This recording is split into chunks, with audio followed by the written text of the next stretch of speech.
Today we discuss about the Indian Constitutional Amendment. First Amendment Act 1951. The state was empowered to make special provision for the advancement of socially and backward class. The ninth schedule was added by the first constitutional amendment in 1951. Fourth Amendment Act 1955 include some more act in the ninth schedule, यानी जो नवी अनुसूची है ये पहले संविधान संशोधन के द्वारा संविधान में शामिल की गई और 1955 में जब चौथा संविधान संशोधन हुआ तो उसके द्वारा नवी अनुसूची में कुछ विषय क्या किए गए, जोड़े गए। इसी तरीके से यदि हम आगे देखें तो 17वां जो संविधान संशोधन था उसके माध्यम से क्या किया गया, 44 जो मोर एक्ट थे वो उनको क्या किया गया, नवी अनुसूची में शामिल कर दिया गया। 29th Constitutional Amendment Act 1972 include 2 Kerala Act on the land reform in the 9th schedule। 29वें संविधान संशोधन के द्वारा क्या किया गया, जो केरला लैंड रिफॉर्म एक्ट था उसको नवी अनुसूची में शामिल किया गया और 34वें संविधान संशोधन के माध्यम से इसमें कुछ और कानून जो थे उनको नवी अनुसूची में ऐड कर दिया गया। अब हमारे संविधान में जो नवी अनुसूची है वो कब से शामिल की गई, तो पहले संविधान संशोधन से। और इसमें क्या होता था कि जो चीज नवी अनुसूची में शामिल कर दी जाती थी या जो कानून नवी अनुसूची में रख दिया गया उस कानून पर जो न्यायपालिका है, न्यायपालिका जुडिशियल रिव्यू की पावर यूज नहीं कर सकती थी।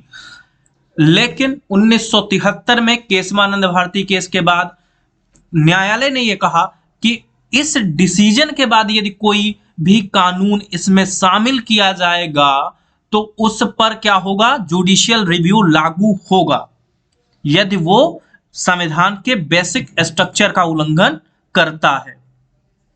3 more grounds of restriction on Article 19 first freedom of speech and expression were added: public order, friendly relation with foreign state, incitement to an offense.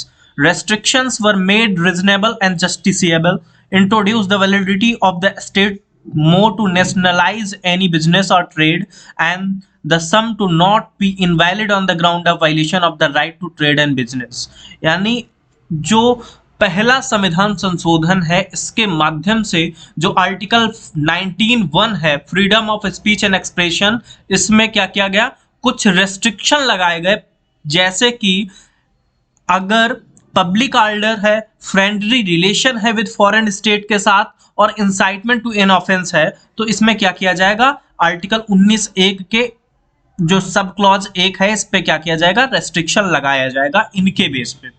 अब दूसरा संविधान संशोधन ये देखें तो ये 1952 में हुआ और इसमें क्या किया गया, the scale of representation in the Lok Sabha was readjust staying that 1 member was represent even more than 7.5 lakh people.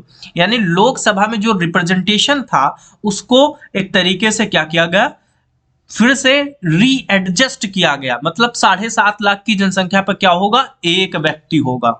आज के परिप्रेक्ष्य में यदि हम देखें तो आज क्या है कि 10 लाख की जनसंख्या पर एक व्यक्ति है। अब जो अगला महत्वपूर्ण संशोधन है वो है 7th constitutional amendment 1956। The provision of having a common high court for 2 और मोर स्टेट वाज इंट्रोड्यूस्ड। यानी पहली बार हमारे संविधान में जो 2 राज्यों के लिए कॉमन हाई कोर्ट है वो व्यवस्था 7वें संविधान संशोधन 1956 के माध्यम से की गई। एबॉलिशन ऑफ क्लॉज फर्स्ट यानी clause A, B, C and D जब हमारा संविधान बनकर तैयार हुआ तो उस समय जो राज्यों की श्रेणी है वो 4 भागों में एक तरीके से डिवाइड थे, state A, state B, state C, state D. और इस तरीके से ये 4 पार्ट में डिवाइड थे। इनको क्या किया गया कि 2 श्रेणी में डिवाइड किया गया और ये जो पहले की प्रथा थी इसको समाप्त कर दिया गया। कौन सी 2 श्रेणी, एक हो जाएगी स्टेट जिसमें 14 स्टेट शामिल किए गए, दूसरी हो गई यूटी यानी यूनियन टेरिटरीज और इसमें क्या हुआ, 6 यूटी बनाई गई। इंट्रोडक्शन ऑफ यूनियन टेरिटरीज के बारे में ये देखें, यानी यूटी का जो वो है कि जो प्रादुर्भाव हुआ वो 7th कॉन्स्टिट्यूशनल अमेंडमेंट के माध्यम से हुआ।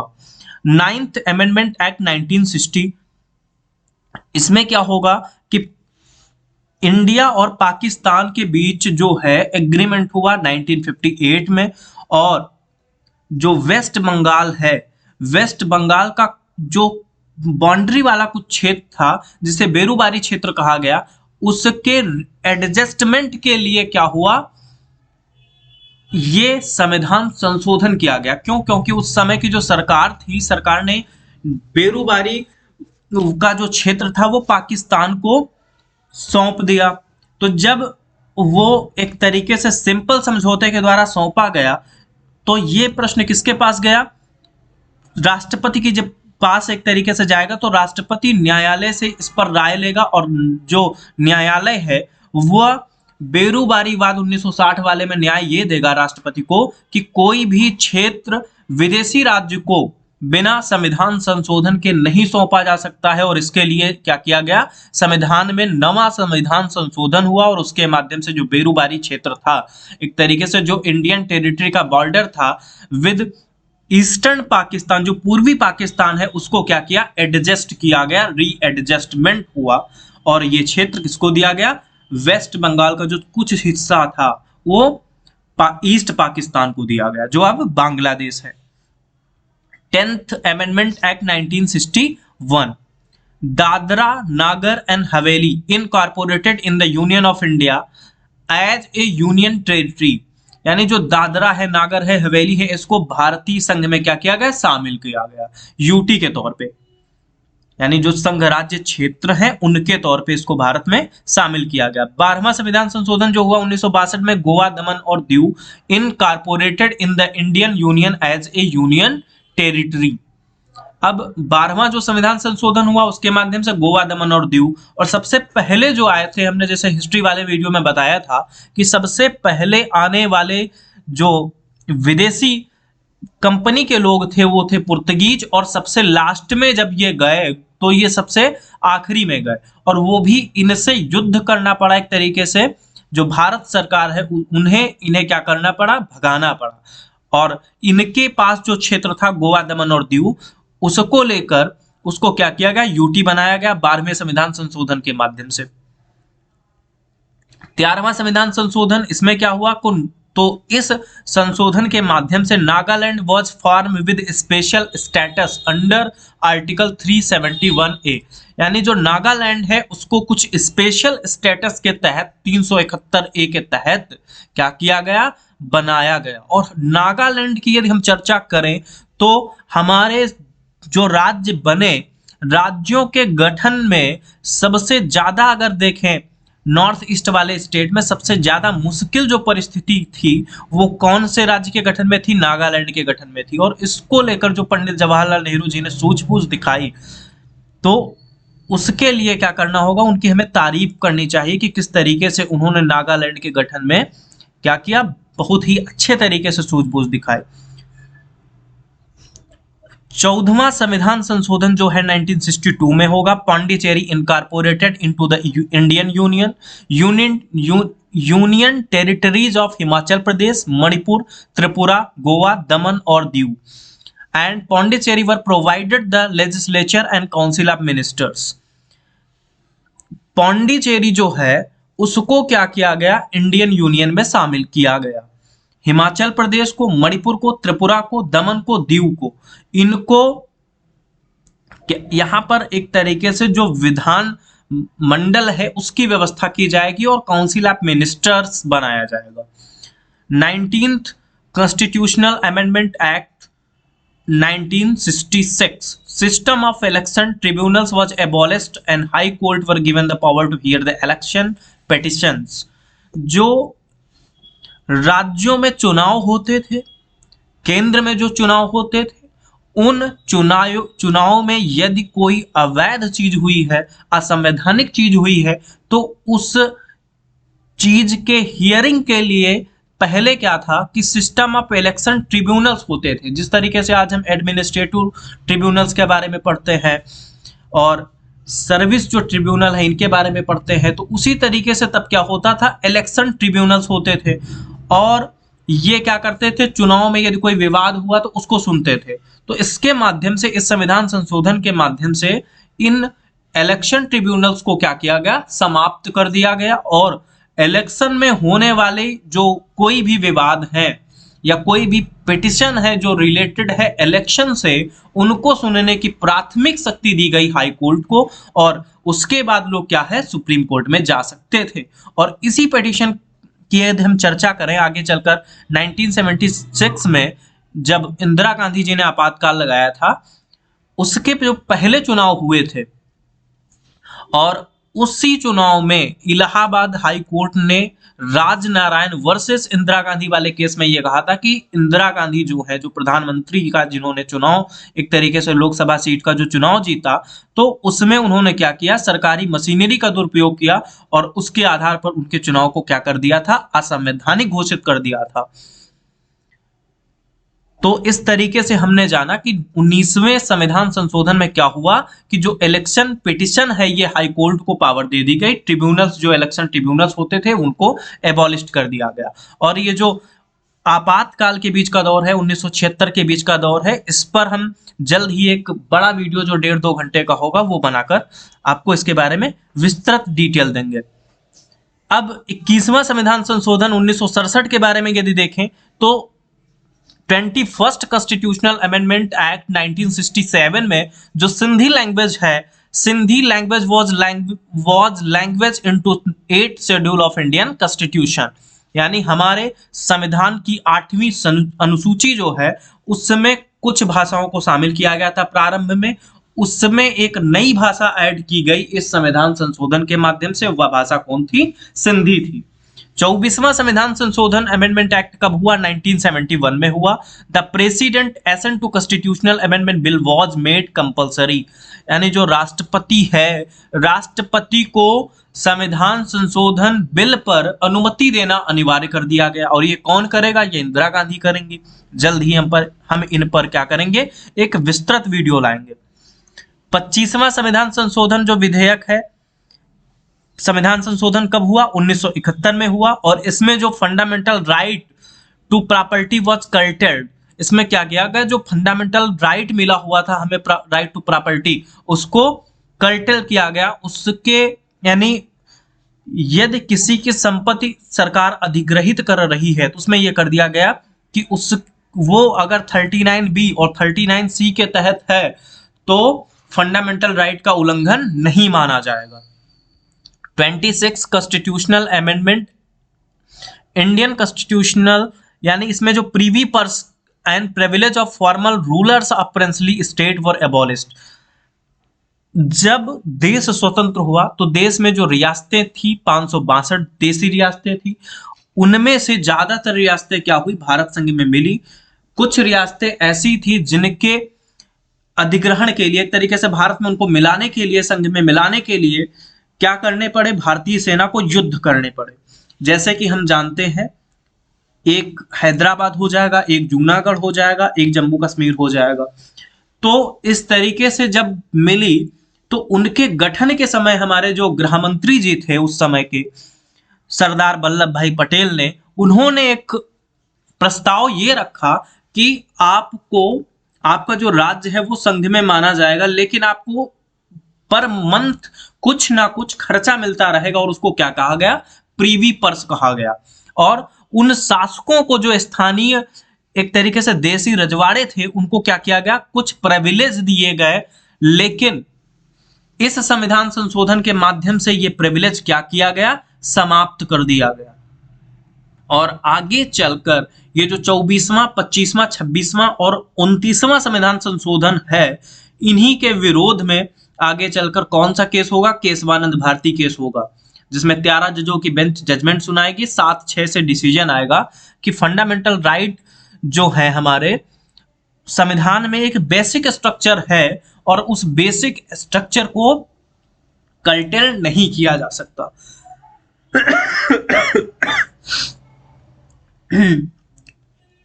अब हम चर्चा करेंगे 31st अमेंडमेंट एक्ट 1972।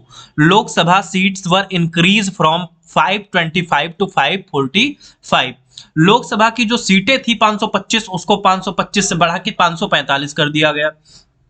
35वां संविधान संशोधन 1974, the status of Sikkim as protectorate state was terminated and Sikkim was given the status of associate state। यानी जो सिक्किम था भारत के द्वारा सुरक्षित एक तरीके से स्टेट था। भारत ने इसका क्या, भारत ने इसकी सुरक्षा का दायित्व तो ले रखा था और अब यह कर दिया गया कि उसको संयुक्त राज्य बना दिया गया, एसोसिएट स्टेट बना दिया गया भारत के साथ। और ये कौन से संशोधन से हुआ?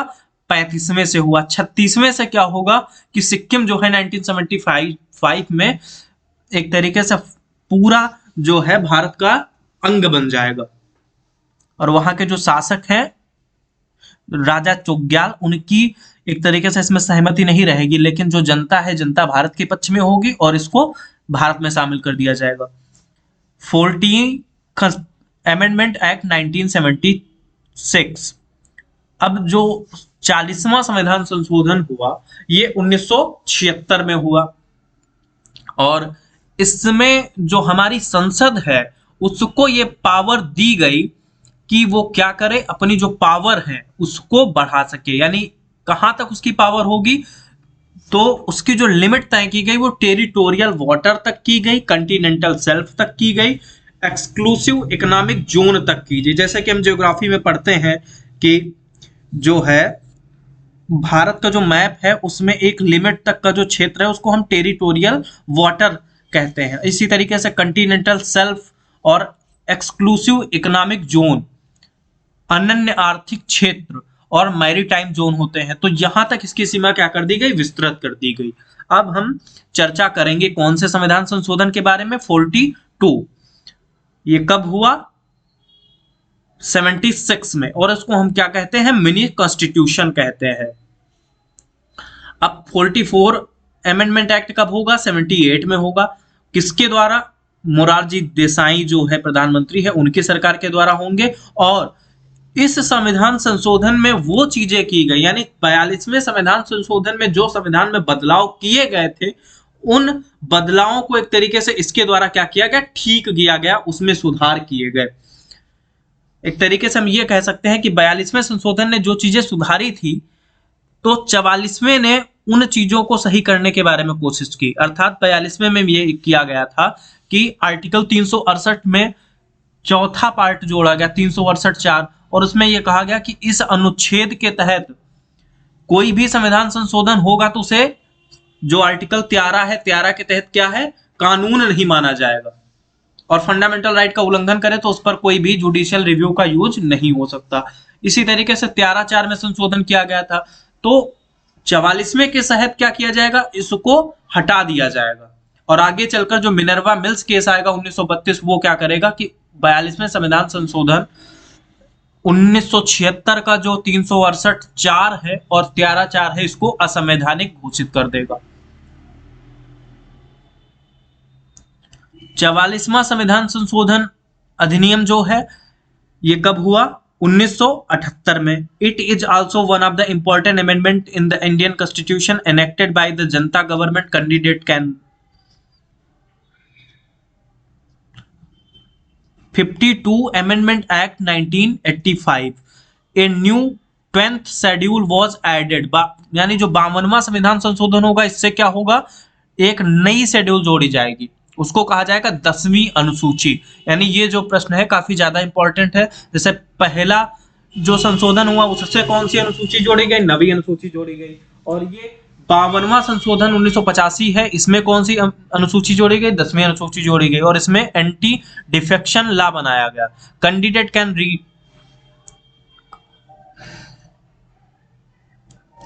तो इस तरीके से आज हम जो 1 से लेकर 52वां संशोधन अधिनियम था यहां तक चर्चा की। अब जो अगला हमारा वीडियो है उसमें हम 61वें संशोधन से लेकर जो 105 संशोधन तक हुए हैं उनके बारे में चर्चा करेंगे।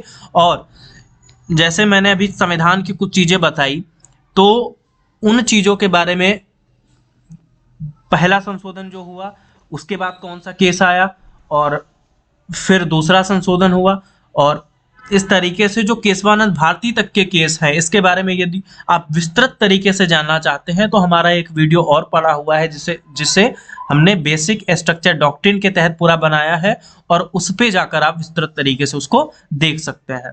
धन्यवाद।